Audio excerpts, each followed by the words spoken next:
بسم الله الرحمن الرحيم. الحمد لله وكفى وسلام على عباده الذين اصطفى.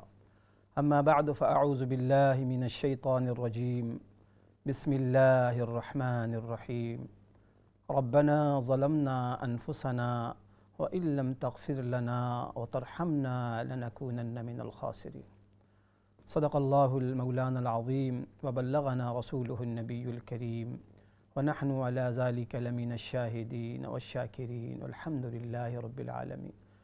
اللهم صل وسلم وبارك على سيدنا ومولانا محمد وعلى آل سيدنا ومولانا محمد عدد خلقك ورضا نفسك وزنة عرشك ومداد كلماتك.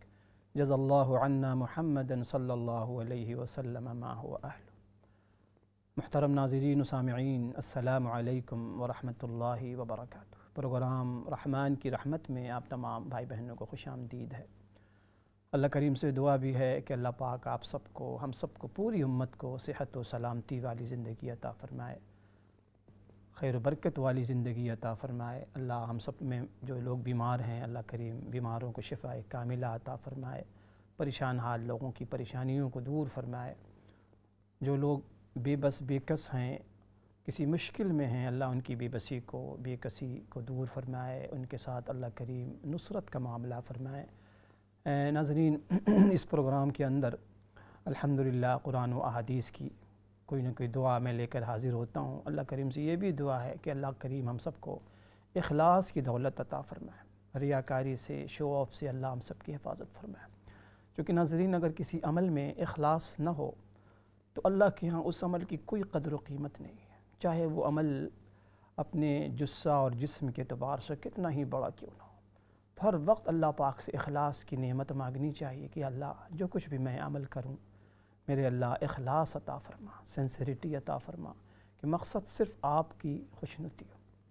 ابھی جو ہم باتیں کر رہے ہیں، آپ سن رہے ہیں، کتنا بڑا یہ عمل ہے کہ اللہ کے دین کی بات کرنا، سننا، سنانا. لیکن یقین جانیں کہ اگر اخلاص نہیں ہے، خدا نخواستہ نیت یہ ہے کہ آپ مجھے دیکھیں، آپ مجھے سنیں، اور میری تعریف ہو اور لوگ مجھے داد و تحسین پیش کریں، تو یقین جانیے کہ یہ عمل اللہ کی طرف سے ہمارے منہ پہ مار دیا جائے گا.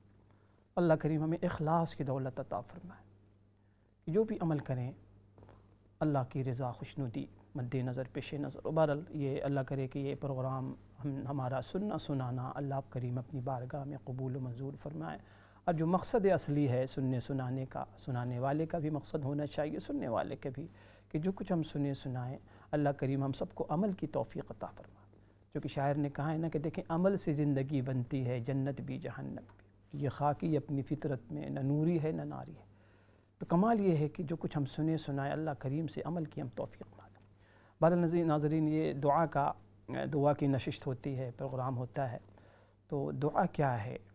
دیکھیں، دعا کی اہمیت میں نے گزشتہ ہفتہ درس پروگرام میں عرض کیا تھا کہ دعا کی اہمیت کا اندازہ آپ اس سے لگائیں کہ قرآن کریم کی سب سے پہلی سورت سورۃ الفاتحہ، جس کا ایک نام سورۃ الدعا بھی ہے، سورۃ المسئلہ بھی ہے، کہ اللہ پاک نے سب سے پہلی سورت جو مکمل نازل ہوئی سورۃ الفاتحہ، دعا سے شروع کیا قرآن کریم کو. اور اس سورت کے اندر میں نے عرض کیا تھا کہ پورے قرآن کا لب لباب خلاصہ ہے. اور اس سورت کے اندر جو سب سے اہم چیز ہے وہ ایک دعا ہے جو بندہ ہر نمازی مانگتا ہے، اہدنا الصراط المستقیم، کہ میرے اللہ سیدھا راستہ ہمیں دکھا دے. صراط مستقیم، آپ امیجن کریں کہ شما تو کیا ہماری اوقات ہے، ہمیں تو مانگنا ہی چاہیے. اللہ کے نبی صلی اللہ علیہ وسلم جب نماز پڑھتے تھے تو وہ بھی آپ سورۃ الفاتحہ پڑھتے تھے، اور سورۃ الفاتحہ کے اندر یہ دعا کرتے تھے کہ اہدنا الصراط المستقیم. حالانکہ آپ تو بخشائے ہیں، آپ کے صدقے میں ہم سب کو ہدایت ملے گی اور ملی ہے، آپ کا صدقہ ہے. لیکن اللہ کریم نے ہدایت ایک ایسی نعمت رکھی ناظرین کہ بڑی سے بڑی شخصیت بھی ہدایت سے بے نیاز نہیں ہے. یعنی وہ بندہ بھی اللہ سے ہدایت مانگے گا جو آلریڈی ہدایت یافتہ ہے، جس کے صدقے میں سب کو ہدایت ملے گی. تو دعا کی میں اہمیت بتانا چاہتا ہوں کہ دعا کی کیا اہمیت. پھر دیکھیں، دعا بھی دو قسمیں ہوتی ہیں دعا کی. ایک دعا وہ ہوتی ہے جس دعا کے اندر ہم دنیا کی چیزیں مانگتے ہیں، یا اللہ ہمیں روزی دے دے، یا اللہ ہمیں رزق دے دے، یا اللہ ہمیں گھر دے دے، یا اللہ ہمیں یہ دے دے، وہ دے دے. ایک دعا کی قسم وہ ہوتی ہے ناظرین جو خالص دینی دعا، کہ بندہ اللہ پاک سے دینداری مانگ رہا ہوتا ہے. بندہ ہدایت مانگ رہا اللہ پاک سے، اللہ پاک کی محبت مانگ رہا ہے، جنت مانگ رہا ہے، جہنم سے بچنا چاہتا ہے، تو علماء نے لکھا ہے کہ دنیاوی جو چیزیں اللہ سے ہم مانگتے ہیں اس میں تو یہ ہے کہ اللہ کریم کی مشیت پر ہے، اگر ہمارے لیے مناسب ہوتی ہے وہ چیز ملنی تو اللہ دے دیتے ہیں، اور نہ اللہ کریم انتظار کہتے ہیں انتظار کرو، اس کا متبادل دے دیتے ہیں، تاخیر ہوتی ہے بسا اوقات۔ لیکن دینی جو چیز ہم مانگ رہے ہوتے ہیں اس میں تو ایسا نہیں ہے کہ ہمارے لیے بہتر ہے کہ نہیں، اللہ ہدایت دیں کہ نہ دیں، ہدایت ہماری ہدایت تو ہر وقت ہمارے لیے بہتر ہے۔ تو دینی دعائیں جو ہم مانگتے ہیں اور ہمیں مانگنی چاہیے، اللہ پاک سے بڑی بڑی چیز مانگیں، اللہ سے اللہ پاک کی محبت مانگیں، اللہ پاک سے اللہ پاک کو مانگیں، اللہ پاک کی محبت مانگیں، اللہ پاک کا تعلق مانگیں، نبی پاک علیہ الصلاۃ والسلام سے محبت مانگیں، اتباع مانگیں۔ تو دینی جو دعائیں ہیں، ان دینی دعاؤں کو تو 100% قبول ہونا ہوتا ہے۔ تو اللہ کریم ہمیں دنیا کی چیزیں مانگیں اور دینی اخروی چیز میں اللہ پاک سے مانگیں۔ میں نے عرض کیا ہے کہ اکثر و بیشتر ہم یوں سمجھتے ہیں ہم لوگ کہ ہماری دعا قبول نہیں ہوتی۔ میں نے بارہا عرض کیا ہے کہ دیکھیں، دعا کرنے والا جب دعا کرتا ہے نا، تو آپ یقین جانیں کہ دعا سے کوئی فائدہ ہو یا نہ ہو، سب سے بڑا فائدہ ہے کہ دعا کرنے والا اللہ پاک کے رابطے میں آ جاتا ہے، دعا کرنے والا اللہ سے اپنا تعلق مضبوط کر لیتا ہے، دعا کرنے والا اللہ پاک کے رابطے میں آ جاتا ہے۔ بہرحال آج جو دعا میں نے پیش کی ہے ناظرین، حضرت آدم علیہ نبینا علیہ الصلاۃ والسلام کی دعا ہے، جو سورۃ الاعراف کے اندر آیت نمبر 23 میں ہے، بڑی مشہور و معروف دعا، اور یہ پہلی دعا ہے، قرآن کریم نے اس کو نقل کیا ہے، اور یہ پہلی دعا ہے جو ایک بندے نے، اور وہ بندہ جو کہ سب سے پہلا بندہ، سب سے پہلا انسان، سب سے پہلا بشر، اور سب سے پہلے نبی، سب سے پہلے پیغمبر۔ اور ناظرین یہ وہ دعا ہے، قرآن نے تذکرہ کیا ہے، آپ نے بارہا آدم علیہ الصلاۃ والسلام کا واقعہ سنا ہوگا۔ آدم علیہ الصلاۃ والسلام ناظرین اللہ کے پہلے پیغمبر اور نبی ہیں۔ میں نے عرض کیا تھا کہ دیکھیں نبی کسے کہتے ہیں؟ نبی اور پیغمبر اس ہستی کو کہتے ہیں جسے اللہ پاک نے انسانیت کی ہدایت کے لیے چن لیا ہے، منتخب کر لیا، چوزن پیپل، اللہ نے انتخاب کیا ہوتا ہے ساری کائنات کی ہدایت کے لیے، اپنے زمانے کے لوگوں کی ہدایت کے لیے، جس دور میں وہ آتے ہیں اس دور کی جتنی کائنات اور جتنی انسانیت ہوتی ہے اس کی ہدایت کے لیے وہ آتے ہیں۔ تو آدم علیہ الصلاۃ والسلام کا تذکرہ قرآن کریم نے 25 مرتبہ کیا ہے، 25 ٹائمز، اور سورۃ البقرہ کے اندر اللہ کریم نے تفصیل سے واقعہ سنایا ہے کہ آدم علیہ الصلاۃ والسلام کو جب اللہ پاک نے پیدا فرمایا، پیدا فرمانے سے مراد قرآن نے تذکرہ کیا ہے کہ خلقت بیدی، میں نے آدم کو اپنے ہاتھوں سے بنایا، کھنکھناتی مٹی سے اللہ نے ان کا ڈھانچہ بنایا، پھر اس میں روح ڈالا، روح فرمایا کہ وَنَفَخْتُ فِيهِ مِن رُوحِي، میں نے اپنی روح پھونکی۔ اب اپنی روح سے مراد اللہ کے شایان شان جو بھی ہوگا۔ تو بہرحال آدم علیہ الصلاۃ والسلام کو اللہ پاک نے اپنے ہاتھوں سے بنایا، اس کے بعد اس میں روح پھونکی گئی، فرشتوں کو سجدے کے لیے کہا گیا، تمام فرشتوں نے فسجد الملائکہ، تمام فرشتوں نے سجدہ کیا آدم علیہ الصلاۃ والسلام سوائے ابلیس کے۔ ابلیس کا تذکرہ میں نے گزشتہ اس سے قبل پیشتر پروگرام میں کیا تھا کہ دیکھیں ابلیس کو اللہ پاک نے، ظاہر ہے کہ وہ فرشتوں کے ساتھ رہتا تھا اور اتنا بڑا عبادت گزار تھا ناظرین، چونکہ اس کی جنس تو الگ تھی۔ ابلیس جو ہے وہ فرشتہ نہیں تھا، قرآن نے تذکرہ کیا کان من الجن، وہ جن کی جنس میں تھا، وہ جن تھا، لیکن اپنی عبادت گزاری، اطاعت شیاری، فرما برداری کی وجہ سے فرشتوں کے ساتھ رہنے لگا، اور جس وقت اللہ پاک نے فرشتوں کو حکم دیا اس وقت فرشتوں کے ساتھ موجود تھا، تو اس کو بھی حکم ہوا کہ تم بھی سجدہ کرو، لیکن اس نے انکار کیا سجدہ کرنے سے، اور جب اس سے پوچھا گیا کہ ما منعک الا تسجد، اے ابلیس تجھے سجدہ کرنے سے کس چیز نے روکا، تو اس موقع پر اس نے جو دلیل پیش کی ناظرین کہ انا خیر منہ، کہ میں آدم سے بہتر ہوں، میں آدم سے افضل ہوں، چونکہ آدم کو آپ نے مٹی سے پیدا کیا اور مجھے آگ سے پیدا کیا، اور مٹی کی خاصیت یہ ہے کہ مٹی زمین کے ساتھ ہوتی ہے اور آگ کے اندر بلندی ہوتی ہے، آگ اوپر کو اٹھتی ہے، تو میں کیسے سجدہ کر سکتا ہوں؟ یعنی تکبر میں نخوت میں، گھمنڈ میں ایسا اندھا ہو گیا تھا شیطان کہ اسے یہ بھی نہیں پتا کہ آداب خالقیت کیا ہے۔ اگر تھوڑی سی بھی سمجھ فہم ہوتی تو یہ سمجھتا کہ آدم اور ابلیس ظاہر ہے کہ دونوں اللہ کی مخلوق ہیں، اور دونوں کی حیثیت کو خالق سے زیادہ کون جان سکتا ہے؟ ایک مخلوق کی ماہیت، مادیت، برتری، مقام و مرتبہ خالق سے زیادہ کون جان سکتا ہے؟ چونکہ انسان دیکھیں جب غرور تکبر میں جب اندھا ہوتا ہے نا تو اس کی عقلی صلاحیت ختم ہو جاتی ہے۔ یہی ہوا شیطان کے ساتھ۔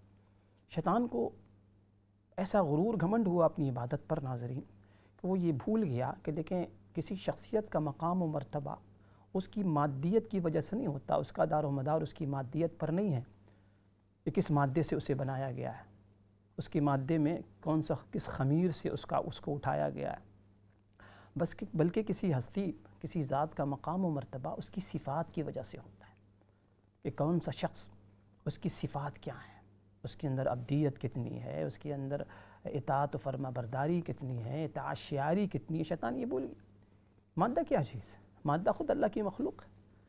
تو انسان کا مقام و مرتبہ، اس کا دار و مدار مادے پر نہیں ہے کہ میں آگ سے بنا ہوں، آپ مٹی سے بنے ہیں، آپ نور سے بنے ہیں، آپ اس نہیں، بلکہ مقام و مرتبہ کا دار و مدار کس چیز سے ہوتا ہے؟ شخصیات کے صفات پر ہو۔ جیسے انبیاء علیہ السلام دیکھیں وہ بھی خاکی مخلوق ہیں، لیکن انبیاء علیہ السلام اور عام انسانوں میں زمین آسمان کا فرق ہے۔ خاص کر کے رحمت عالم صلی اللہ علیہ وسلم، آپ بھی بشر تھے، آپ بھی انسان ہیں، آپ بھی خاکی ہیں، مخلوق ہیں، آدم علیہ السلام کی اولاد میں سے ہیں، لیکن آپ کا مقام و مرتبہ بہت بلند و بالا ہے۔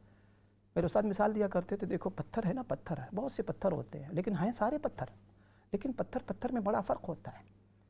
ایک وہ پتھر ہے جس کو ہم ہیرا ڈائمنڈ کہتے ہیں، وہ بھی پتھر ہے، لیکن کیا ہیرے والا پتھر عام پتھر کے مقابلے میں اس کی کیا حیثیت ہے؟ کیا دونوں کی قیمت برابر ہو سکتی ہے؟ نہیں ہو سکتی۔ یہی انبیاء علیہ السلام بے شک وہ سب بشر ہیں، انسان ہیں، لیکن اس ہیرے کی طرح ہیں جو ہیرا انمول ہوتا ہے، اس کی کوئی قیمت نہیں لگا سکتا، انمول، بیش قیمت، بے مثال وہ پتھر ہوتا ہے۔ ایک ہم انسان ہیں گناہگار، کوئی مقابلہ نہیں ہمارا انبیاء علیہ السلام۔ تو ناظرین میں عرض کروں کہ دیکھیں آدم علیہ السلام یاد رکھیں کہ یہ اللہ کے نبی اور پیغمبر ہیں۔ ہمارے یہاں بدقسمتی سے ادب دن پہ دن ہمارے معاشرے سے ختم ہوتا چلا جا رہا ہے۔ بہت سے لوگ آدم علیہ السلام کا تذکرہ کرتے ہوئے بے ادبی کر دیتے ہیں، مذاق اڑانا شروع کر دیتے ہیں کہ انہوں نے غلطی کر دی، انہوں نے گناہ کر دیا، انہوں نے یہ کر دیا۔ میں نے سنا کئی لوگوں کو، تو بڑا افسوس ہوتا ہے کہ یقین جانیں کہ انبیاء علیہ السلام یاد رکھیں کہ یہ پیغمبر ہیں، یہ نبی ہیں، اور نبی کا مقام اتنا بلند و بالا ہوتا ہے ناظرین کہ ساری کائنات کسی نبی اور پیغمبر کے خاک کو نہیں پہنچ سکتی، ان کے پاؤں کے دھول کے برابر نہیں ہو سکتی۔ اتنا بڑا مقام ایک نبی اور پیغمبر کا ہوتا ہے۔ میں نبی عرض کیا نا، نبی کسی کہتے ہیں؟ منتخب پیپل، چوزن پیپل، جو اللہ پاک کی طرف سے منتخب کیے جاتے ہیں، چوز کیے جاتے ہیں۔ اللہ پاک ان کو منتخب کرتا ہے، ان پر وحی آتی ہے، اللہ پاک کی طرف سے ان پر وحی آتی ہے، اللہ پاک ان سے ہم کلام ہوتے ہیں، ان کو ہم کلامی کا شرف عطا کرتے ہیں۔ اتنا بڑا مقام نبی کا ہوتا ہے، اور ہمارا معاشرہ اللہ معاف کرے جس طرف جا رہا ہے، ایسی زبوں حالی ہے ناظرین، اخلاقی اور ادب کے اعتبار سے اتنی بے ادبی پھیل گئی ہے کہ ہم بے ادبی کرتے ہوئے اس کا بھی خیال نہیں رکھتے کہ ہم کس کی بے ادبی کر رہے ہیں۔ آدم علیہ السلام اللہ پاک کے ذو القدر پیغمبر نبی ہیں، سب سے پہلے نبی، سب سے پہلے پیغمبر۔ تو یقین جانیں کہ انبیاء علیہ السلام کی ادنا درجے کی بے ادبی ہمیں کافر بنا سکتی ہے، دائرہ اسلام سے خارج کر سکتی ہے۔ انبیاء علیہ السلام کا مقام بہت بلند و بالا ہوتا ہے۔ ادنا درجے کی گستاخی، بے ادبی ہمیں بد نصیب بنا سکتی ہے، بدبخت بنا سکتی ہے، اس لیے بہت احتیاط کیا کریں۔ ہمارے یہاں بڑی مصیبت ہے نا، آپ لوگ لطیفے سناتے رہتے ہیں، اب لطیفے میں اس کا خیال نہیں کرتے کہ آپ جو لطیفہ بنا رہے ہیں، خدا نہ خواستہ اس لطیفے میں، جوک میں کہیں ایمان سے ہم خارج تو نہیں ہو رہے ہیں؟ ایک دوسرے کو ہنسانے کے لیے، اپنی باتوں میں چاشنی پیدا کرنے کے لیے، تقریروں میں بھی آج کل، نعتوں میں بھی آج کل ایسی نعتیں مارکیٹ میں متعارف ہیں، فلمی گانوں کی دھن پہ نعتیں ہو رہی ہیں، سننے والے سبحان اللہ بھی کہہ رہے ہیں، ماشاء اللہ بھی کہہ رہے ہیں، ان کو پتہ ہی کوئی نہیں ایسی نعت پڑھنا اور سننا دونوں حرام ہے۔ مجھے یاد ہے ایک مرتبہ جنید جمشید صاحب آئے تھے، اللہ ان کو جنت نصیب کرے۔ دیکھیے اس کو ہوتی ہے، اس کو کہتے ہیں آخرت کی فکر، آخرت کا خوف، اللہ کے سامنے کھڑے ہونے۔ انہوں نے مجھے 2-3 نعت سنائی۔ اب پوچھا کہ مولانا صاحب یہ نعت میں پڑھ سکتا ہوں؟ Is it okay? تو اس میں کچھ چیزیں ایسی تھیں جو شرکیہ انداز کی تھیں۔ میں نے کہا نہیں جنید بھائی آپ یہ نہیں پڑھ سکتے۔ تو بڑے خوش ہوئے کہ اچھا کیا آپ نے بتا دیا مجھے، میں تو پڑھنے والا تھا۔ اس کو خدا خوفی کہتے ہیں کہ انسان ہر عمل کے کرنے سے پہلے یہ دیکھے کہ کہیں اس عمل سے میرا اللہ ناراض تو نہیں ہوگا، کہیں میرے ایمان پر زد تو نہیں پڑے گی، کہیں میرے عقیدے پر زد تو نہیں پڑے گی، کہیں اللہ کے محبوب صلی اللہ علیہ وسلم کی دل آزاری کا سبب تو نہیں بنے گا۔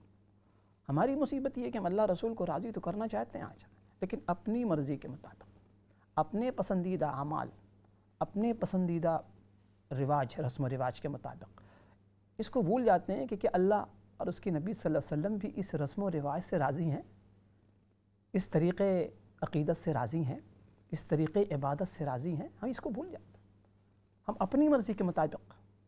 حالانکہ دنیا میں ہوتا یہ ہے کہ آپ کسی کے لیے گفٹ خریدیں تو آپ اگر اچھے اس کے وشر ہیں، چاہنے والے ہیں، تو آپ اس کی کوشش کریں گے کہ اس اگلے کو پسند کیا ہے، کس قسم کی چیز کو وہ پسند کرتا ہے، اس کا آپ خیال رکھیں گے، نہ کہ اپنے پسند کا۔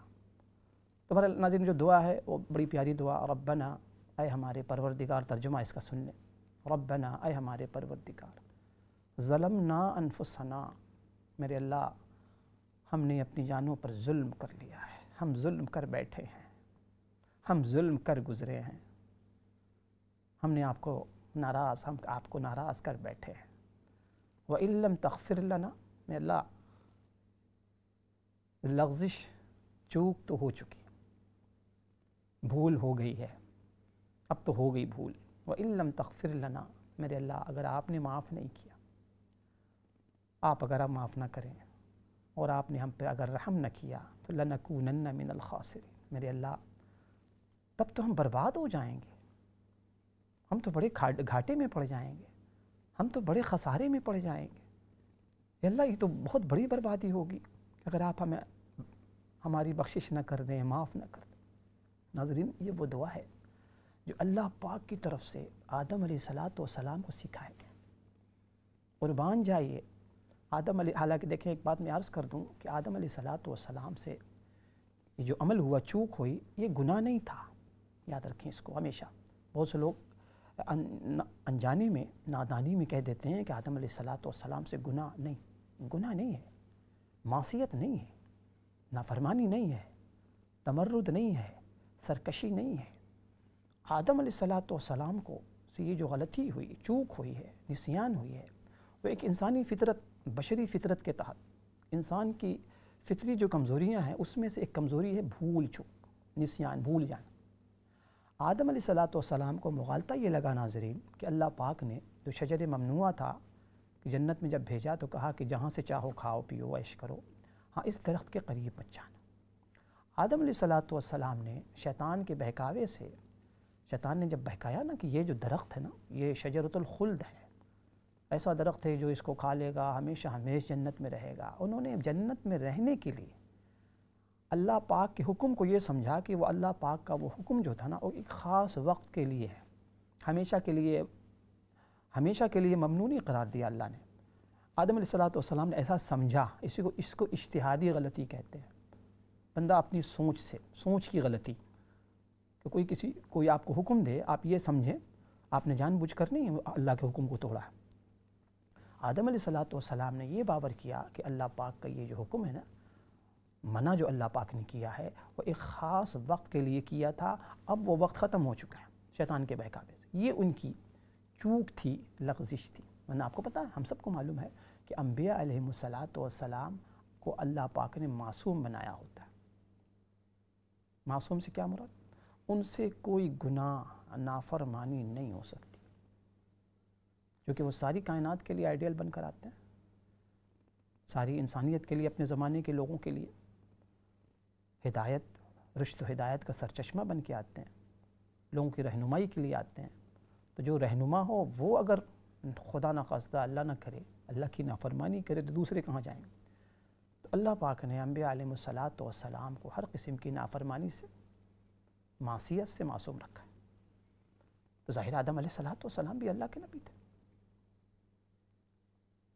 کہ جیسے ہی غلطی سرزد ہوئی، چوک ہوئی، بے چین و پریشان ہو گئے۔ اتنے پریشان ہوئے کہ سمجھ نہیں پائے کہ ایسے موقع پر میں اللہ پاک سے دعا کیسے کروں، کیسے بخشش مانگوں، کیسے معافی مانگوں، کہیں پھر دوبارہ کوئی خلاف ادب عمل نہ ہو جائے۔ اتنا ڈرے، اتنے پشیمان ہوئے ناظرین، اتنے شرمندہ ہوئے کہ اللہ پاک کی طرف سے، قرآن نے سورہ بقرہ میں تذکرہ کیا ہے کہ اللہ پاک کی طرف سے ان کو کلمات بتائے گئے۔ فَتَلَقَّى آدَمُ مِن رَبِّهِ کلمات، سورہ بقرہ آیت نمبر 37 کے اندر موجود ہے کہ آدم علیہ السلام نے اپنے رب سے کچھ کلمات سیکھ لیے، اللہ پاک نے سکھائے، بتائے۔ من ربہ کلمات فتاب علیہ، پھر اللہ پاک نے ان کو معاف فرما دیا۔ قرآن نے اس کا تذکرہ کیا ہے کہ دیکھو لوگوں، قیامت تک آنے والے انسانوں، آدم علیہ السلام کو مورد الزام مت ٹھہرانا۔ آدم علیہ السلام کی جو چوک ہوئی، جو لغزش ہوئی، جو نسیان ہوا، رب کائنات نے انہیں معاف کر دیا۔ فتاب علیہ، اللہ پاک نے انہیں معاف کر دیا۔ انہ هو الغفور الرحیم، اللہ پاک تو ہیں ہی بہت معاف کرنے والے۔ اچھا، ہمارے ساتھ ایک کالر ہے ناظرین، کالز آن ہیں، آپ چاہیں تو آج کے موضوع کے حوالے سے بھی اور کوئی بھی اور مسئلہ آپ چاہیں تو پوچھ سکتے ہیں۔ جی السلام علیکم ورحمۃ اللہ۔ وعلیکم السلام ورحمۃ اللہ وبرکاتہ۔ السلام علیکم کالر۔ وعلیکم السلام ورحمۃ اللہ، کیسے ہیں آپ؟ السلام علیکم۔ وعلیکم السلام ورحمۃ اللہ۔ جی بہرحال جس نے بھی کال کیا تھا دوبارہ آپ کال کر لیں بھائی، جزاکم اللہ۔ تو ناظرین میں عرض کر رہا تھا کہ آدم علیہ السلام اللہ کے نبی ہیں، پیغمبر ہیں۔ تو جس طریقے سے تمام انبیاء علیہ السلام ہماری نظر میں لائق صد احترام ہے، ادنا درجے کی گستاخی، بے ادبی ناقابل برداشت ہے، اور بسا اوقات بے ادبی ہمیں دائرہ اسلام سے خارج کر سکتی۔ ادب کا بہت بڑا مسئلہ ہے، اس لیے علماء نے لکھا ہے کہ بہت سے علم کے مقابلے میں تھوڑا سا ادب ہی کافی۔ ادب اگر نہ ہونا، سچی بات ہے کہ دیکھیں ادب کرنے والوں نے کیسے کیسے ادب کیا ہے۔ کیا کیا میں آپ کو بتاؤں۔ عبداللہ بن عباس رضی اللہ تعالیٰ عنہ رسول اللہ صلی اللہ علیہ وسلم کے چچا ہیں، انکل ہیں۔ ایک مرتبہ کسی نے پیچھے پوچھا عباس رضی اللہ عنہ سے کہ عباس آپ یہ بتلائیے کہ آپ بڑے ہیں یا رسول اللہ صلی اللہ علیہ وسلم بڑے ہیں؟ قربان جائیے ادب کرنے والوں نے کیسے کیسے ادب کیا ہے۔ فرمانے لگے عباس رضی اللہ تعالیٰ عنہ، اچھا ہمارے ساتھ کالر ہیں ان کو شامل کرتے ہیں۔ السلام علیکم ورحمۃ اللہ۔ وعلیکم السلام ورحمۃ اللہ وبرکاتہ۔ جی مولانا صاحب کیسے ہیں؟ الحمدللہ، اللہ پاک کا کرم ہے۔ جی مجھے ایک سوال کرنا تھا۔ میرا چھوٹا بھائی ہے، اس کو کچھ دنوں سے بہت سارے اس کے ذہن میں سوچ آتی ہیں، رات میں اس کو رونے لگتا ہے، تو کہتا ہے کہ بہت سارے ایسے سوچ آتی ہیں جس سے وہ ڈرتا ہے، وہ سوچیں اس کے دماغ میں گھومتی رہتی ہیں کہ اس کے لیے مجھے اس کو دعا کچھ بتا دے اس کے لیے، اور اس کو میں کیا سمجھاؤں۔ ٹھیک ہے انشاءاللہ، جزاکم اللہ، بہت بہت شکریہ، جزاکم اللہ۔ تو عباس رضی اللہ تعالیٰ عنہ سے کسی نے پوچھا کہ آپ بڑے ہیں یا رحمت عالم صلی اللہ علیہ وسلم بڑے ہیں؟ عباس رضی اللہ تعالیٰ عنہ دیکھیں، جواب دیکھیں، کاش کہ ادب کا کچھ حصہ ہمیں بھی ملے۔ آج کتنی ہم بے ادبی کرتے ہیں، ماں باپ کی بے ادبی، بڑے بھائی بہنوں کی بے ادبی، رشتہ داروں کی بے ادبی، بڑوں کی بے ادبی، علماء کی بے ادبی، فقہا کی بے ادبی، صحابہ کی بے ادبی، اہل بیت کی بے ادبی، انبیاء علیہ السلام کی بے ادبی۔ بعض وہ لوگ ہیں جو اللہ پاک کی بھی بے ادبی، اللہ پاک پر لطیفے سنتے سناتے ہیں اور ہنساتے ہیں، نعوذ باللہ۔ انتہا تو دیکھیں بے ادبی کی۔ تو عباس رضی اللہ تعالیٰ عنہ فرماتے ہیں کہ بھائی جہاں تک مسئلہ بڑے ہونے کا، بڑے تو رسول اللہ صلی اللہ علیہ وسلم ہی ہیں، بڑا میں نہیں ہوں، بڑا میں نہیں ہوں۔ ہاں میں رسول اللہ صلی اللہ علیہ وسلم سے 2 سال پہلے پیدا ہوا ہوں، عمر میں بڑے ہیں 2 سال، ذرا انداز تو دیکھیے۔ کہتے ہیں بڑا میں نہیں ہوں، بڑے تو وہی ہیں، بڑے وہی ہیں۔ ہاں میں 2 سال پہلے ان سے پیدا ہوا ہوں، لیکن بڑے وہی ہیں۔ ادب کرنے والوں نے واقعی ادب کیا۔ علماء نے لکھا ہے کہ موسیٰ علیہ السلام کے مقابلے میں جب جادوگر آئے تو اللہ پاک نے، آپ نے واقعہ سنا ہوگا کہ سارے جادوگروں کو اللہ نے ہدایت دی تھی، اس کی وجہ علماء نے لکھا ہے کہ جادوگروں نے جب جادو دکھانا شروع کیا تو جادو دکھانے سے پہلے بڑے ادب سے موسیٰ علیہ السلام سے پوچھا کہ یو فرسٹ، آپ پہلے دکھائیں، آپ پہلے دکھائیں یا ہم دکھائیں. یعنی انہوں نے بڑے ادب سے آفر کیا، موسیٰ علیہ السلام کے ساتھ ادب سے پیش آئے. تو وہ ادب اللہ پاک کو اتنا پسند آیا ناظرین، اتنا پسند آیا کہ اللہ پاک نے اینڈ آف دا ڈے سارے جادوگروں کو ہدایت دے دی. سارے جادوگر سجدے میں گر گئے اللہ پاک. تو میں عرض کر رہا ہوں کہ ادب اتنی بڑی چیز ہے، اللہ کرے کہ ہم با ادب لوگ بن جائیں. اللہ کے نبی نے فرمایا کہ وہ لوگ ہم میں سے نہیں، من لم یرحم صغیرنا ولم یؤقر کبیرنا فلیس منا، جو ہمارے چھوٹوں پر شفقت نہ کرے، جو بڑوں کی عزت نہ کرے، وہ ہم میں سے نہیں. اس لیے میں ہاتھ جوڑ کر اللہ کا واسطہ دیتا ہوں، کسی کی بے ادبی نہ کیجیے. بے شمار علماء ہیں، آپ کا ان سے اختلاف ہو سکتا ہے، آپ کے مسلک کے وہ علماء نہیں ہیں، لیکن اللہ کا واسطہ ہے ان کی بے ادبی نہ کیجیے. مختصر سے بریک کے لیے جانا ہے، انشاءاللہ بریک کے بعد پھر حاضری ہوتی ہے. السلام علیکم ورحمۃ اللہ وبرکاتہ.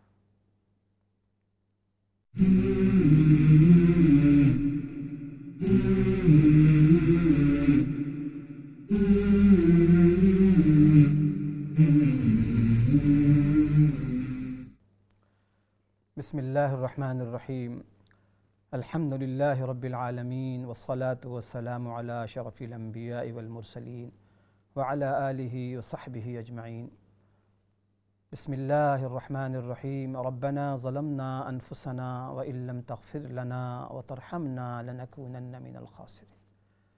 الہ العالمین، ہم نے اپنی جانوں پر ظلم ہم کر چکے ہیں، کر بیٹھے ہیں، اور اگر آپ نے معاف نہیں کیا، آپ نے رحم کا معاملہ نہ فرمایا تو میرے اللہ ہم برباد ہو جائیں گے، ہم خسارے میں پڑ جائیں گے. تو ناظرین، پروگرام رحمان کی رحمت میں آپ تمام دیکھنے والوں کو، سننے والوں کو خوش آمدید ہے. اللہ کریم سے دعا بھی ہے اللہ پاک آپ سب کو، ہم سب کو، پوری امت کو، پوری انسانیت کو صحت و سلامتی، خیر و برکت والی زندگی عطا فرمائے. آپ میں سے اگر کوئی بیمار ہیں، اللہ کریم نے شفاء کلیہ عطا فرمائے. جو لوگ پریشان حال ہیں، اللہ سب کی پریشانیوں کو دور فرمائے. بہت سی کالس آتی رہتی ہیں، ویسے بھی پریشانیوں کے حوالے سے بیمار ہماری بہنیں ہیں، بچے ہیں، چھوٹے بڑے. اللہ کریم سے دعا ہے اللہ سب کو صحت کلی، شفاء کلی عطا فرمائے. ہمارے ساتھ ایک سوال تھا، کالر نے پوچھا ہے کہ ان کا جو چھوٹا بھائی ہے، وہ ناظرین آپ کو پتہ ہے یہاں بچے جو ہیں نا اسکول جاتے ہیں، آتے ہیں، دینی تربیت، دینی تعلیم کا بڑا فقدان ہے. اللہ سے دوری، قرآن مجید سے دوری، اور اس کے مقابلے میں دوسری چیزوں کا زور ہے. گیم، بچوں کے ہاتھوں میں فون ہوتا ہے، طرح طرح کے گیمز دیکھ رہے ہوتے ہیں. والدین بھی بیچارے کیا کریں، ایسا ماحول معاشرہ ایسا ہو گیا ہے کہ اب تو بہت مشکل ہوتا ہے یہ کہنا اور سوچنا کہ ہم کنٹرول کر پائیں گے بچوں کو. بچے ایسے عادی ہو گئے ہیں، اللہ معاف کرے، بلکہ خوگر ہو گئے ہیں فون کے، موبائل فون اور یہ گیمز. یعنی اسکول سے آتے ہی ان کے ہاتھوں میں چھوٹے چھوٹے بچے، 5 سال کے، 6 سال کے بچے. اور پھر ہماری اپنی بھی کوتاہیاں ہیں.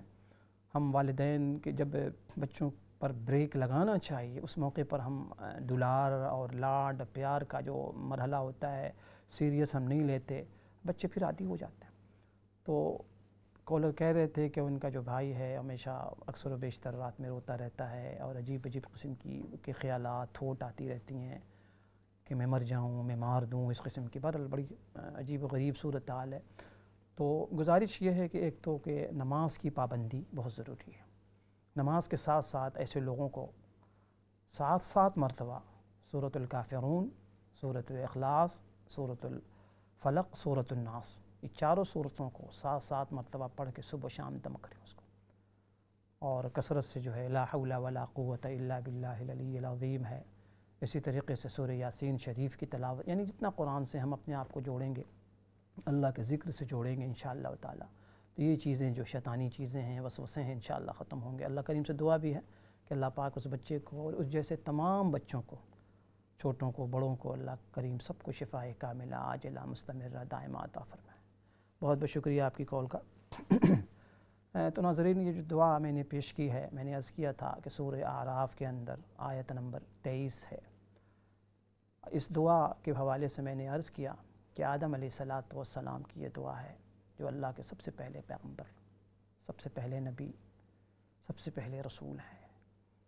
تو آدم علیہ السلام کا ادب بھی ایسا ہی واجب ہے ہم پر جتنا دوسرے انبیاء علیہ السلام کا۔ ادب کے حوالے سے میں نے ابھی عرض کیا آپ کو کہ ادب جو ہے نا بہت ضروری ہے۔ کہتے ہیں کہ با ادب با نصیب، بے ادب بے نصیب، یعنی مذاق میں بھی یقین جانیے کسی کا مذاق اڑانا، بے ادبی کرنا جائز نہیں اسلام، خاص کر کے انبیاء علیہ السلام۔ تو آدم علیہ السلام اللہ کے پہلے نبی ہیں، پہلے پیغمبر ہیں، اور اس دعا کے ذریعے آپ دیکھیں کہ یہ اللہ تعالیٰ دراصل یہ بتانا چاہتے ہیں انسان کو، قیامت تک آنے والے لوگوں کو، کہ دیکھو ایک کیریکٹر ابراہیم حضرت آدم علیہ السلام کا ہے اور ایک کیریکٹر شیطان کا ہے، کہ آدم علیہ السلام سے جو چوک ہوئی، لغزش ہوئی، انہوں نے اپنی صفائی میں کوئی دلیل نہیں پیش کیا، کوئی تعویل نہیں، کوئی جسٹیفیکیشن نہیں، کوئی دلیل نہیں کہ ایسا ہو گیا تھا، ایسا ہو گیا تھا، نہیں، کچھ نہیں۔ یہ کیریکٹر آدم علیہ السلام کا، اور اسی سے دیکھیں آدمی اور آدمیت کو جو لفظ بولا جاتا ہے اسی سے، اگر ہم اور آپ آدمی ہیں تو ہمارے اندر آدمیت ہونی چاہیے۔ اور آدمیت کیا ہے؟ کیا کیریکٹر ہے آدمیت کا؟ کہ غلطی صادر ہو، ایک بندہ یا بندی فوراً اس کو ایکسیپٹ کر لے، فوراً اسے قبول کر لے۔ یہ آدم علیہ السلام کا کیریکٹر ہے، کوئی جسٹیفیکیشن نہیں، کوئی صفائی نہیں، کوئی تعویل نہیں، کوئی بہانہ نہیں، کوئی حیلہ نہیں، فوراً سر تسلیم خم کہ مجھ سے غلطی ہو گئی۔ یہ بتایا جا رہا ہے، یہ وہ کیریکٹر ہے جو انسان کے لیے نہایت ہی مفید ہے۔ آپ دیکھیں آج ہمارے گھر جو ٹوٹتے ہیں، تعلقات جو خراب ہوتے ہیں، رشتہ داریاں جو ٹوٹتی ہیں، ختم ہوتی ہیں، کیوں؟ اسی انا کی وجہ سے۔ گھروں میں میاں بیوی میں کیا ہوتا ہے؟ تھوڑی تھوڑی بات پہ ٹھن جاتی، بدگمانی بڑھتی رہتی۔ ایک مرتبہ اگر کوئی سوری کر دے میاں بیوی میں سے تو رشتہ بحال ہو سکتا ہے کہ ہاں مجھ سے غلطی ہو گئی، مجھ سے سرزد ہو گئی یہ غلطی، میں گلٹی ہوں، میں معافی چاہتی ہوں، میں سوری چاہتی ہوں۔ اکثر و بیشتر لوگ پوچھتے رہتے ہیں کہ خوشگوار ازدواجی زندگی کا راز، میں کہتا ہوں 2 الفاظ یاد رکھیں، ایک سوری کرنے میں دیر نہ کریں، ایک تھینک یو کہنے میں، شکریہ ادا کرنے میں کنجوسی نہ کریں۔ گھر کے ماحول کو یا کہیں کے ماحول کو بھی، آپ کام کر رہے ہیں، ورک پلیس پہ ہیں، آپ دکان چلا رہے ہیں، آپ فیکٹری میں ہیں، آپ مالک ہیں، آپ امپلائر ہیں، امپلائیز ہیں، کہیں کا بھی ماحول اگر آپ خوشگوار بنانا چاہتے ہیں تو سوری کو نہ بھولیے۔ اور مجھے کبھی کبھی افسوس ہوتا ہے کہ دیکھیں ہم لوگ ہیں جو صاحب الحمدللہ ہمارے پاس کتاب محفوظ ہے، خیر امت ہیں، پوری کی پوری تعلیمات ہمارے پاس، ہمارے اندر تو یہ چیزیں زیادہ ہونی چاہیے۔ آج یہ چیزیں غیروں نے زیادہ لے لی ہیں۔ ہمارے ساتھ ایک کالر ہیں، ان کو بھی شامل کر۔ جی السلام علیکم ورحمۃ اللہ۔ وعلیکم السلام، کیسے آپ؟ جی الحمدللہ میری بہن، اللہ پاک کا کرم۔ مجھے کچھ پڑھنے کے لیے بتائیں، میری بیٹی جو ہے نا وہ رشتے آتے ہیں تو وہ مانتی نہیں ہے۔ اچھا ضرور انشاءاللہ عرض کرتا ہوں۔ جی اس کے لیے دعا بھی کریں، وہ ٹھیک بھی نہیں ہے، اس کو نا ڈپریشن بھی ہے۔ اچھا اللہ پاک آسانی کا معاملہ فرمائے، جی شفاء کلی عطا فرمائے انشاءاللہ۔ بہت شکریہ میری بہن، بہت بہت شکریہ۔ اچھا دیکھیں رشتے کے لیے ایک تو میں نے پہلے عرض کیا ہے کہ سب سے جو بڑی چیز ہے وہ نماز کی پابندی ہے۔ نماز کی پابندی کے ساتھ ساتھ وظیفے، دعا، کیونکہ دیکھیں نا نماز کے ذریعے اللہ پاک سے رشتہ مضبوط ہوتا ہے۔ کئی بار میں نے عرض کیا، اور ہم لوگ نماز نہ پڑھنے کو، کبھی کبھی میں سوچتا ہوں کہ ہمارے یہاں عجیب و غریب ہر چیز الٹی جا رہی ہے نا، ہر چیز کو ہم الٹا پڑھتے ہیں، واقعات کو الٹا پڑھتے ہیں، زندگی کی ساری کارگزاری کو الٹا پڑھتے ہیں۔ ہمارے یہاں کوئی کام جب خراب ہوتا ہے نا، پتہ لوگ کیا کہتے ہیں کہ میں نے کیا کیا تھا، مجھ سے گناہ کون سا سرزد ہو گیا، حالانکہ فجر نہیں پڑھی ہم نے، نماز نہیں ہم پڑھ رہے ہیں، اب پھر بھی ہم پوچھتے ہیں کہ ہم سے گناہ کیا ہوا ہے۔ تو میں عرض کرتا ہوں آپ سے کہ نماز کا نہ پڑھنا، نماز کی پابندی نہ کرنا، آپ صبح اٹھے ہیں بے فجر پڑھے ہوئے، آپ جاب پہ چلے گئے ہیں، اسکول اور کالج چلے گئے ہیں، پتہ اس کا مطلب کیا ہو؟ کہ کہ آپ نے اتنا بڑا گناہ کر دیا کہ جو ناقابل تلافی ہے۔ اس کا اندازہ آپ یوں لگائیں کہ رحمت عالم صلی اللہ علیہ وسلم جو مجسم رحمت تھا، سراپا رحمت تھے، آپ نے کبھی کسی کے لیے بد دعا نہیں کیا۔ طائف میں لوگوں نے، دشمنوں نے مار کے لہو لہان کر دیا، پتھر مارے۔ غزوہ احد میں دندان مبارک شہید ہوا، آپ نے کبھی بد دعا، اتنا سخت لہجہ نہیں استعمال کیا۔ سخت لہجہ کس کے لیے استعمال کیا؟ بے نمازیوں کے لیے۔ ایک مرتبہ فجر میں تشریف لائے، دیکھا کہ بہت سے نمازی نہیں، پھر اس موقع پر آپ نے جو جملہ ارشاد فرمایا، ناظرین کاش کہ ہمیں یاد رہے، آپ نے فرمایا کہ میرا دل چاہتا ہے کہ نوجوانوں کو حکم دوں کہ لکڑیاں جمع کر کے ایسے لوگوں کے گھروں کو آگ لگا دیں جو نماز نہیں پڑھتے۔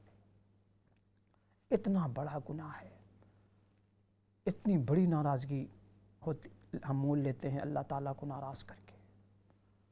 تو اس کو چھوٹا گناہ نہ سمجھیے گا۔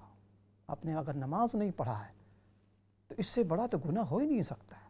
پھر بھی ہم پوچھتے ہیں اپنے آپ سے کہ مجھ سے کون سا گناہ سرزد ہوا۔ آج کل اتنی لمبی راتیں ہو رہی ہیں، بڑے آرام سے ہم اطمینان سے فجر پڑھ سکتے ہیں، بہت آرام سے۔ اللہ کے نبی فرماتے ہیں صلی اللہ علیہ وسلم کہ فجر کی 2 سنت مجھے اتنی پیاری ہے کہ اس کے مقابلے میں ساری دنیا مجھے مل جائے میں ٹھکرا دوں۔ دنیا و ما فیہا سے بہتر مجھے فجر کی 2 رکعت سنت ہے۔ آج کتنی بڑی تعداد ہمارے یہاں ایسی ہے جو نماز کی پابندی سے محروم ہے، اور جو پڑھتے بھی ہیں تو وہ نماز پڑھتے ہیں جو نماز سوٹ کرتی ہے۔ ظہر پڑھ لیا، مغرب پڑھ لی، فجر نہیں۔ ایک بہت بڑی اکثریت فجر غائب۔ تو اللہ کرے کہ ہمیں نماز کی پابندی نصیب ہو۔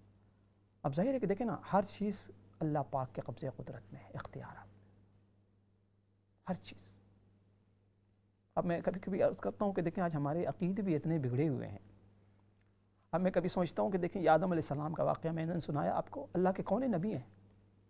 میں نے ابھی عرض کیا کہ ساری کائنات کی انسانیت ان کے دھول کو، پاؤں کے دھول کو، خاک کو نہیں پہنچ سکتی، لیکن ہم آدم علیہ السلام کو کبھی مشکل کشا نہیں کہتے، دستگیر نہیں کہتے، حاجت روا نہیں کہتے، نہ پکارتے۔ حالانکہ آپ فرق مراتب اگر رکھیں تو سب سے بڑا مرتبہ تو انبیاء علیہ السلام کا ہے۔ اگر اللہ کے علاوہ کوئی مشکل کشا ہوتا، حاجت روا ہوتا، دستگیر ہوتا، غریب نواز ہوتا تو آدم علیہ السلام ہوتے۔ اللہ کے نبی پیغمبر ہیں جن پر وحی آتی ہے، جن کے پاس فرشتہ آتا ہے۔ اتنا دنیا کے سارے اولیاء، اتقیاء، ابدال، قطب، سارے صحابہ مل کے بھی ایک نبی کے خاک کو نہیں پہنچ سکتے، لیکن ہم نے کس طریقے سے ورک آؤٹ کیا ہوا ہے۔ اب بے شک آپ بزرگوں کا ادب کریں، لیکن 14 صدی کے بعد ایک بزرگ کا مرتبہ آپ نے اتنا بڑھا دیا کہ انبیاء علیہ السلام سے بھی زیادہ آپ نے ان کو مشکل کشا، حاجت روا، دستگیر اور کیسے کیسے اختیارات آپ نے دے رکھے۔ اسی انبیاء علیہ السلام کی بھی توہین ہوتی ہے۔ ابو بکر رضی اللہ عنہ کو کوئی مشکل کشا نہیں کہتا، حالانکہ وہ انبیاء علیہ السلام کے بعد سب سے بڑا مقام و مرتبہ۔ ہم دیکھیں انسانوں نے کیسا ہم نے تماشا کیا ہے عقیدوں کے ساتھ، کس طریقے سے ہم نے تماشا کیا ہوا ہے، دین کو تماشا بنایا ہوا ہے، لوگوں کو الو بنانے کا، اپنی پاکٹس کو، جیبوں کو گرم کرنے کے کیسے کیسے حربے ہم نے استعمال کیے، اپنی دکانوں کو چلانے کے لیے کیسے کیسے عقیدوں کے اندر ہم نے رد و بدل کیے ہوئے ہیں، لوگوں کو الو بنانے کے لیے کیسے کیسے عقیدے ہم گڑھ گڑھ کے لوگوں کو بتاتے رہتے ہیں۔ آپ دیکھیں نا، امیجن کریں کہ اللہ پاک کے بعد سب سے بڑا جو مقام ہوتا ہے انبیاء علیہ السلام کا ہے، خاص کر کے رحمت عالم صلی اللہ علیہ وسلم کا ہے۔ دنیا کے سارے ابدال قطب مل کے انبیاء علیہ السلام کے خاک کو نہیں پہنچ سکتے، لیکن ہم کسی نبی کو حاجت روا نہیں کہتے، کسی نبی کو نہیں پکارتے۔ مشکل میں ہم کبھی نہیں کہتے یا آدم المدد، یا ابراہیم المدد، یا عیسیٰ المدد، نہیں۔ کیوں؟ آپ مرتبہ دیکھیں تو انبیاء علیہ السلام کا مرتبہ زیادہ ہے، وہ اللہ پاک کے زیادہ مقرب ہے۔ تو بہن نے مسئلہ پوچھا ہے، میری بہن اللہ کریم آپ کے لیے آسانیاں پیدا فرمائے۔ ایک تو نماز کی پابندی، اس بچی کو بھی نماز کی پابندی کرائیں، لیکن بڑے پیار سے، محبت سے، بہت محبت کے ساتھ، بہت پیار کے ساتھ، حکمت کے ساتھ۔ اور دوسرے جو دعا میں نے بتائی تھی کہ یا سبوح یا قدوس یا غفور یا ودود، اس دعا کو 100 مرتبہ پڑھیں اور دعا پڑھ کے اللہ پاک سے دعا مانگیں۔ اسی طریقے سے یا رحمان، یا اللہ، یا رحمان، یا رحیم، اس کو 313 مرتبہ پڑھیں۔ یا اللہ، یا رحمان، یا رحیم پڑھ کے اللہ پاک سے دعا کریں۔ اور نماز جتنی مضبوط ہوگی آپ کی، اللہ پاک سے جتنا رشتہ مضبوط ہوگا، اتنی آپ کی پھر دعا قبول ہوگی۔ یعنی لاجیکل بات عرض کر رہا ہوں میں آپ سے کہ اللہ پاک سے کچھ لینا ہے نا، دنیا میں ہی طریقہ ہوتا ہے۔ میں آپ سے، آپ مجھ سے، آپ کسی سے کچھ لینا چاہتی ہیں تو پہلے اسے آپ فرینڈشپ بناتی ہیں، دوستی قائم کرتی ہیں، تعلقات اچھے، مراسم اچھے، پھر انسان سوچتا ہے کہ چلو اس سے ضرورت کے موقع پہ ضرورت پیش آ گئی، اس سے کچھ مانگتے ہیں۔ دنیا میں کبھی ایسا نہیں ہوتا کہ آدمی کسی ضرورت کے موقع پر ایسے آدمی سے کچھ مانگے جس سے شناسائی نہ ہو، جس سے اجنبیت ہو، یا جس کو انسان نے ناراض کر رکھا ہو۔ ایک آدمی کو آپ نے ناراض کر رکھا اور کہیں کہ 5000 پاؤنڈ اس سے مانگنے کے لیے آپ کال کریں، آپ کبھی نہیں پسند کریں گے۔ بلکہ آدمی حکمت استعمال کرتا، پہلے اس کو راضی کرتا ہے، حال چال پوچھتا ہے، دوست۔ یہی حال اللہ پاک کا ہے۔ ہر روز اگر ہم نماز نہیں پڑھتے تو اللہ پاک کو ہم نے ناراض کیا ہوا ہے، اور پھر دعا مانگ رہے ہوتے ہیں۔ پہلے تو اللہ کو راضی کریں۔ ہاں، اللہ بہت جلد راضی ہو جاتے ہیں، اللہ پاک بہت جلدی راضی ہو جاتے ہیں، بہت جلدی معاف کر دیتے ہیں، بہت جلدی معاف کر دیتے ہیں۔ اور استاد کہتے تھے کہ اللہ پاک کی شان تو یہ ہے کہ ہمہ شما کیا حیثیت ہے۔ اللہ پاک نے تو شیطان کی بھی سن لی۔ جب اللہ پاک نے شیطان کو مردود قرار دیا تو شیطان نے دیکھا کہ اب میرے لیے ہلاکت ہی ہلاکت ہے۔ اتنی بڑی محبوبیت کے درجے سے مردودیت کے درجے کو پہنچ گیا۔ اور یہ بھی ذہن میں رکھیں ناظرین کہ شیطان نے جو گناہ کیا کون سا گناہ تھا؟ شیطان نے قتل نہیں کیا، شرک نہیں کیا، کفر نہیں کیا۔ کون سا گناہ تھا؟ ایک سجدے کا انکاری تھا، اور انکار کی وجہ تکبر، انا، اپنے آپ کو بڑا سمجھنا۔ اور یہی وجہ ہے کہ اللہ کے نبی صلی اللہ علیہ وسلم نے فرمایا کہ تکبر، بڑائی اتنی بری چیز ہے کہ من کان مثقال ذرۃ من ذرہ، من کان فی قلبہ مثقال ذرۃ من کبر لا يدخل الجنہ، وہ شخص جنت میں نہیں جائے گا جس کے دل میں رائی کے دانے کے برابر بھی کبر اور بڑائی ہے۔ اور اتنا مشکل ترین یہ مرض ہے ناظرین، اتنا باریک یہ مرض ہے، النس ہے، ڈیزیز ہے، کبھی اس صاحب مرض کو بھی نہیں پتہ چلتا کہ میرے اندر یہ ڈیزیز ہے، نہیں پتہ چلتا، کیونکہ یہ روح کی بیماری ہے۔ اور خاص کر کے ان لوگوں میں یہ مرض بہت ہوتا ہے جو لوگ صاحب کمال ہوتے ہیں، صاحب مال، صاحب عقل، جن کو اللہ نے کوئی ہنر، فن دیا ہوتا ہے، کوئی دولت دی ہوتی ہے،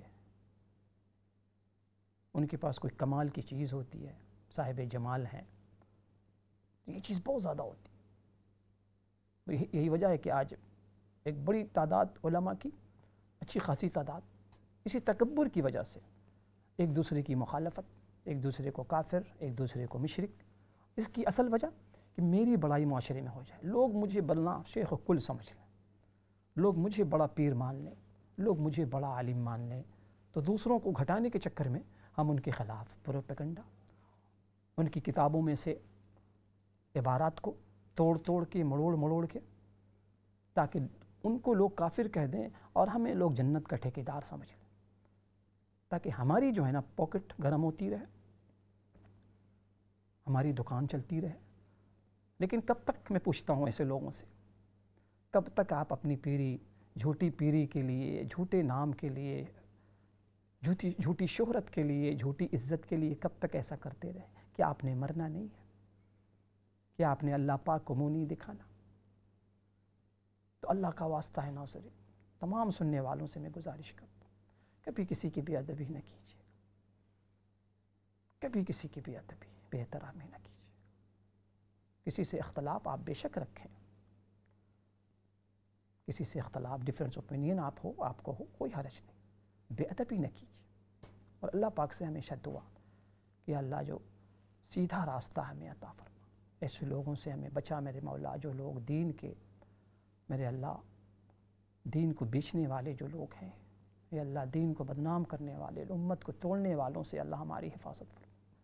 دعا، لیکن کسی کی بے ادبی نہیں، کسی کی گستاخی نہیں، کسی سے گالم گلوچ نہیں، کسی سے بحث و مباحثہ نہیں. عزت سب کی کیجیے، ادب سب کی کیجیے. تو بہرحال میری بہن، اللہ کریم آپ کو جزا خیر عطا فرمائے. 313 مرتبہ یا اللہ یا رحمان یا رحیم آپ پڑھیں اور نماز کی پابندی کرائیں، نماز کی پابندی. تو میں عرض کر رہا تھا ناظرین کہ تکبر جو ہے نا، شیطان کا جو گناہ تھا نا، وہ تکبر تھا. چونکہ اتنا عبادت گزار تھا وہ، کہتے ہیں کہ دنیا کے اندر کوئی اس نے چپا زمین کا حصہ نہیں چھوڑا جہاں اس نے سجدہ نہ کیا. بہت بڑا عبادت گزار تھا.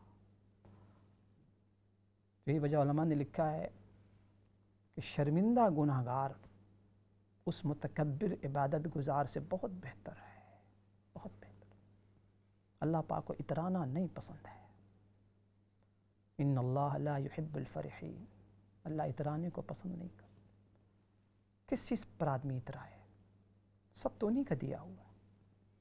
عقل انہوں نے دی ہے، سمجھ انہوں نے دی ہے. عقل کا ایک اسکرو اگر ڈھیلا کر دیں تو انسان، اچھا خاصا انسان پاگل میڈ بن جائے. قوت گویائی اللہ کی دی ہوئی، قوت سماعت اللہ پاک کی دی ہوئی. کس چیز پر انسان ناز کرے؟ شاعر نے کہا ہے نا کہ خاک مجھ میں کمال رکھا ہے، خاک مجھ میں کمال رکھا ہے، وہ تو میرے رب نے تھام رکھا ہے. ڈال کر میرے عیبوں پر پردہ مجھے اچھوں میں ڈال رکھا ہے، کر کے اپنے حبیب سے وابستہ ہر مصیبت کو ٹال رکھا ہے. تو اللہ پاک کو ناظرین تکبر نہیں پسند ہے. اللہ پاک کے ہاں عاجزی پسند ہے. حدیث میں آتا ہے من تواضع للہ رفعہ اللہ. جو شخص تواضع اختیار کرتا ہے، عاجزی انکساری اختیار کرتا ہے. ناظرین ہم لوگ خاکی مخلوق ہیں. اللہ پاک نے ہمیں مٹی سے بنایا ہے. مٹی کی خاصیت ہے کہ مٹی زمین میں دب کے رہتی ہے. مٹی کی خاصیت زمین کے ساتھ ہے. ہم زمینی مخلوق ہیں، خاکی مخلوق. اور کیسے کیسے فرعون دنیا میں آئے اور چلے گئے. اللہ پاک کو تکبر پسند ہے. تو فرمایا کہ ومن تکبر وضعہ اللہ. جو شخص تکبر اختیار کرتا ہے، بڑائی اختیار کرتا ہے، اللہ پاک اسے ذلیل کر کے رکھ دیتے. ایک حدیث میں فرمایا کہ الکبریاء ردائی، بڑائی میری چادر ہے. اللہ فرماتے ہیں. تو جو شخص اس چادر میں کھینچا تانی کرے گا، مجھ سے کھینچے گا اس چادر کو، میں اسے ذلیل کر دوں. اللہ پاک کو تواضع بہت پسند ہے. کہتے ہیں مٹا دے اپنی ہستی کو گر کچھ مرتبہ چاہتا ہے. مٹا دے اپنی ہستی کو گر کچھ مرتبہ. اچھا ہمارے ساتھ کالر ہیں جو ان کو شامل کرتے ہیں. جی السلام علیکم. جی السلام علیکم مولانا صاحب، کیا ٹھیک ہے آپ کا؟ جی الحمدللہ میری بہن. آپ نے سکھائی ہے. جی جی. آج میں نے کہا کوئی دعا یا کوئی ٹاپک تھا آپ کا، میں نے ابھی ٹی وی لگایا تو آپ کو پروگرام تھا تو. اچھا میں نے یا اللہ یا رحمان یا رحیم بتا رہا تھا، اور آج کی جو دعا ہے وہ آدم علیہ السلام کی دعا میں عرض کر رہا تھا، ربنا ظلمنا انفسنا. اچھا دوسرا تو بچے جو ہے بہت شرارتی ہیں، بات نہیں سنتے، دین کی طرف ذرا ان کا توجہ نہیں ہوتی نا. اللہ کے اسلامی اسکول میں پڑھتے ہیں لیکن توجہ اتنی نہیں ہے. تو اس کے لیے کوئی دعا بتا دیں، اللہ آپ کا منہ مبارک کرے تو وہ ان لوگ پڑھیں ذرا. بچے بات نہیں سنتے ہیں، دل نہیں لگاتے اس پہ، دین کی طرف دل نہیں دیتے. کہتے ہیں دین کی طرف سے لگ جائے نا. جی جی قرآن حفظ کرا رہے ہیں تو وہ شوق سے کرے نا، اپنے شوق سے. صحیح صحیح صحیح صحیح. اللہ کرے جی، اللہ کرے، اللہ آپ کی بات قبول فرمائے جی انشاءاللہ تعالیٰ. بہت شکریہ میری بہن، بہت شکریہ جی. میری بہن جو مسئلہ آپ نے پوچھا ہے بہت ہی کامن مسئلہ ہے یہ، اور بہت ہی عجیب صورتحال ہے اس وقت. سارے ہی والدین تقریباً اس مصیبت میں مبتلا ہیں. یہ کمپلین ہر والدین کی الا ماشاء اللہ. بچے جو ہیں نا بات نہیں سنتے، دین کی طرف نہیں آتے، ذوق شوق سے دینداری نہیں اختیار کرتے. اب یہ تو بچوں کی ہے، تو میں تو دیکھ رہا ہوں کہ بڑوں کا بھی یہی حال ہے. آپ مسجدوں میں جائیں، آپ دیکھیں لوگ نماز کیسے پڑھتے ہیں. نہ سجدے کا کوئی حال ہے، نہ رکوع کا کوئی حال ہے، نہ قیام کا کوئی حال ہے، نہ تشہد میں بیٹھتے ہیں اس میں کوئی حال ہے. یعنی پوری نماز کے اندر کوئی ایسا رکن نہیں جس سے یہ لگے کہ واقعی یہ بندہ نماز عشق ادا کر رہا ہو. سجدہ عشق ادا کر رہا ہو، رکوع عشق والا رکوع ادا کر رہا ہو، ایسا لگتا ہے جیسے کسی نے زبردستی بھیجا ہو. کیا بڑے، کیا بوڑھے، کیا چھوٹے، کیا بڑے مسجد سے ایسے بھاگتے ہیں، لگتا ہے کہ جان چھوٹی. 10 سال جیل سے نکل کے ہم نکل رہے ہوتے ہیں، بھگدڑ مچتی ہے سلام کے بعد ہمارے یہاں. اللہ ہمیں ہدایت، اللہ ہمیں ہدایت. تو میں یہ گزارش کروں گا تمام والدین سے اسپیشلی، دیکھیں چھٹیاں چل رہی ہیں نا بچوں کی، ہاتھ جوڑ کے گزارش کرو، ہاتھ جوڑ کے. بچوں کی چھٹیاں چل رہی ہیں، اسکول بند ہے 4-5 جنوری تک. یہ جو بیچ میں جتنی ایام ہے نا، کتنا اچھا ہوتا کہ والد خود بھی نماز پڑھتے ہیں، بچوں کو مسجد لے کے جاتے ہیں. جو فارغ اوقات ہیں، جو جاب کے وقت اس کی بات نہیں کر رہا ہوں، فارغ اوقات میں خاص کر کے فجر میں نے دیکھا ہماری قریب کی مسجد ہے پلیشٹ گرو، وہاں بڑا اچھا انتظام کیا ہے وہاں کے ائمہ حضرات نے کہ فجر میں بچوں کو بلاتے ہیں، پھر ریفریشمنٹ رکھتے ہیں اور پھر بچوں کو تھوڑی سی نصیحت کرتے ہیں. کاش کہ ہر مسجد میں ایسا ہو کہ والدین تھوڑی سی فکر کریں، تھوڑی دیر بیٹھیں بچوں کو لے کے، تھوڑی سی تفسیر پڑھیں، اردو میں، انگلش میں، جو بھی کتاب موضوع ہو، تھوڑا سا بچوں کو سمجھائیں، بتائیں بچوں کو کہ ہم مسلمان ہیں. میں نے پہلے بھی عرض کیا ہے کہ ہمارا اور آپ کا دین یہ دعوتی دین ہے، تبلیغ والا ہر شخص کی ذمہ داری ہے، ہر شخص کی. کتنا اچھا ہوتا کہ والدین بچوں کو تھوڑا بٹھا کے سمجھاتے سنجیدگی کے ساتھ کہ دیکھو ہم مسلمان ہیں. کلمے کی تلقین کریں ایک دوسرے کو، درود شریف سنائیں ایک دوسرے کو، تحیات سنائیں، کم سے کم دعائیں جو ہم پڑھتے ہیں نماز میں وہ ایک دوسرے کو، یعنی چرچا ہو.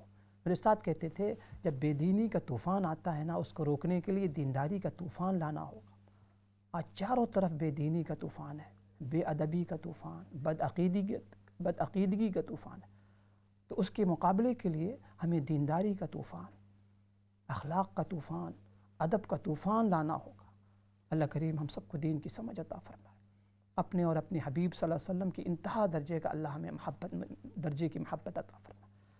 تو ناظرین انشاءاللہ پھر اگلے ہفتے ایک نئی دعا کے ساتھ اپنا بہت خیال رکھیے گا، پوری امت کو اپنی دعاؤں میں یاد رکھیے گا، بچوں کا خیال رکھیے گا. السلام علیکم ورحمۃ اللہ وبرکاتہ.